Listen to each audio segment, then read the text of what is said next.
بسم الله الرحمن الرحیم. السلام علیکم ورحمت الله تعالی وبرکاتہ. زمانه ننے پیغام وحید الله وحدان سپتا چې حضرت سپتا بار د 20-25 منٹ ویډیو کلیپ ریکارډ کوي او هغه کې بد رد وایي او د بد اخلاقی مظاهره کوي او غیر سنجیدګي طریقې سره ته زمونږ د اکابرین علماء دیوبند ګستاخیانې کوي. نو دا خو صرف او صرف د آخرت د پاره ځان له خساره ګوري او ځان د پاره په دنیا او آخرت کې ته رسوایی او شرمندگی طلب کوي. دین علاوه دا هیڅ معنا او مقصد نه لري. بهرحال ته عمر په لحاظ سره دومره مشر سړی راغلی او هغې باوجود ته داسې د ماشومانو غوندې کې عادتونه کوي، په خپل ویډیو کلیپ کې داسې کنزل کوي، داسې غیر سنجیدګي خبره کوي، یا دغه شانې د ویډیو نه مخکې ته نظمونه ریکارډ کړي او هغه نظمونو کې داسې غیر مهذب الفاظ وي یا هغې کې داسې نامناسب الفاظ او نامناسب نسبتونه وي. نو دغه هر څه ستا په څومره خبرې چې دي یا څومره نظمونه چې دي دا په دې خبره باندې دال دی چې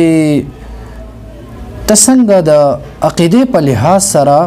باطل یې، هم دارنګې د شخصیت په لحاظ سره هم ته باطل یې. کله کله یو باطل هم وي خو هغې د خبرو انداز او هغې مخاطب سره یو پیغام شیر کولو هغه انداز او لهجه هغه د سړیتوب وي او هغه د انسانیت نه ډک وي، اگر که هغه باطل ولی نه وي. خو حیران په دې باندې هم چې دغه پنجپریانو دغه مولا وحدان د دې دغه عقیده خو باطل دی، دا خو اظهر من الشمس په شان د روښانه واضح خبره ده، لیکن د دې دغه گفتار او د دې دغه خبرو کولو طریقه او د دې د خولې نه چې کوم الفاظ او کوم جملې وځي هغه هم داسې د بالکل د دې په باطلیت باندې هغه هم دال او دلالت کوي. نو حضرت صاحب دغه بد رد ویل، دغه شاندې ګستاخانه الفاظ استعمالول یا دغه شاندې توهین کول د بل مسلمان،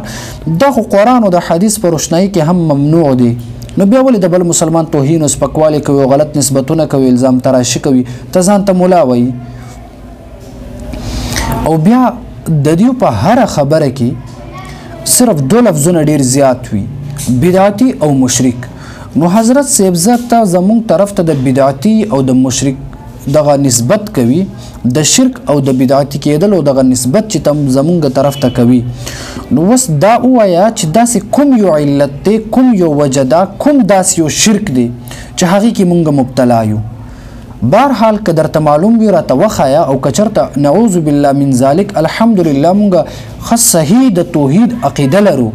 او که تا ته داسې څه غلط ښکاري مونږ ته نشاندهي وکړه چې دا د شرک عمل دی، مونږ به هغه عمل ځان نه لرې کړو، ستا به شکریا ادا کړو.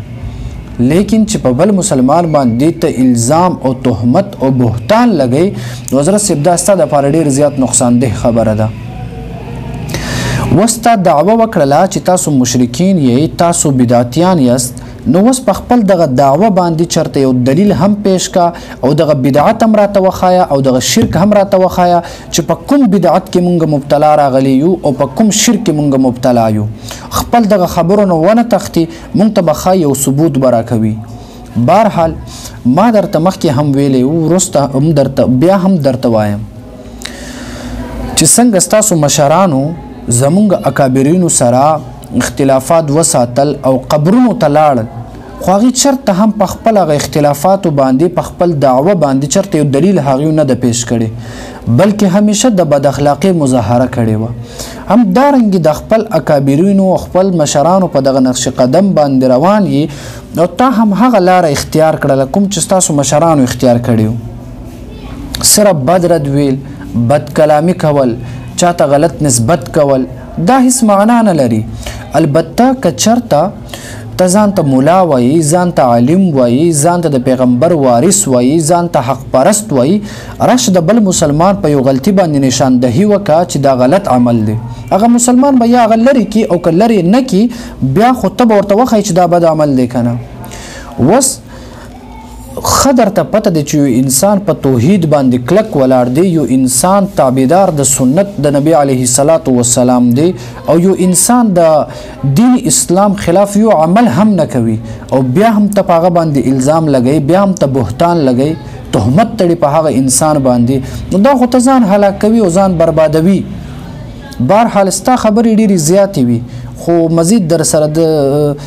خبرې کول نه غواړو مونږه ځکه چې بد اخلاق انسان یې زه درته سم خبره وکړمه ته هغه طرف نه 20 منټه یو کلیپ ریکارډ کړي او هغې کې کنځل وي رد بد وي د مشرانو ګستاخي وي. البته حضرت صاحب محترم دومره درته وایم یا خو زمونږ اکابرینو نه په قلاره کښېنه او که په قلار نشي کښېناستې بیا راشه د دلیل په بنیاد باندې به انشاءالله خبره وکړو تاکې پته ولګي چې ته په حق یې او که نه علمای دیوبند په حقه دی. وس بیا هم درته یو ځل وایم چې د شرک دغه نسبت چې تا کړی دی موږ ته به ښایي چې دا شرک دی او تاسو په دې کې مبتلا یې او د قرآن او د حدیث په روشنایي کې دا آیت یا دا حدیث په دې باندې ګواه دی او دا دال دی په دې خبره چې دغه عمل دا شرکي او